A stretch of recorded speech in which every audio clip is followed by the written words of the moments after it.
I grew up in Christmas Hills. I'm in the Yarra Valley. I like football, I like going to the footy, I like playing footy. I figured out that I was gay when I was maybe about 12 or 13 years old. I remember looking at my sister's dolly magazines and looking at the pictures of the cute guys, and then it clicked for me and I was like, oh no, I don't want this. I think I remember making a promise to myself that I wouldn't act on these feelings. For a while I was trying not to be gay.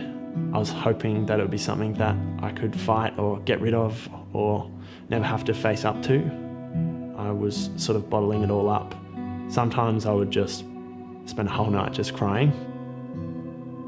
I was pretty devastated, and I guess I had all of these fears of my friends hating me, of my family being disappointed in me, and just, not having a happy life as a result of it. I was so scared of people finding out, and I thought that maybe if they did, that I would end my life. I thought that it would be easier if I just didn't exist. That felt like a peaceful thing as opposed to having to deal with embarrassment and shame. During that rough stage, it was a lot of kind of self-loathing and a lot of negative self-talk, thinking that there was something wrong with me, that I wasn't natural, and that was a really lonely place. I didn't know anyone who was gay. I didn't have any role models of people that I could look up to who were open about their sexuality. And so I guess I just didn't really see a future. That was really hard.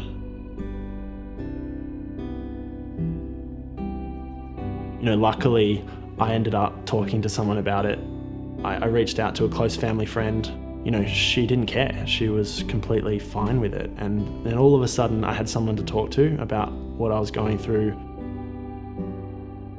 In terms of my own well-being, stuff that really helped me was definitely finding a really quiet place to be, and that was often in nature.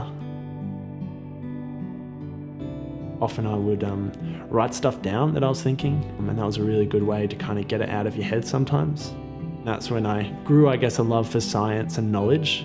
I felt that science was like the best tool that we had to figure out the reality of the world that we live in, and even if there is no meaning for life, then that means that we have to create it for ourselves. While some people might think that that's, a really bleak outlook on life, for me it was kind of comforting that I'm in control of my life and it's up to me to make the best life that I can, and to actually feel lucky and feel grateful to be alive. That just changed everything for me.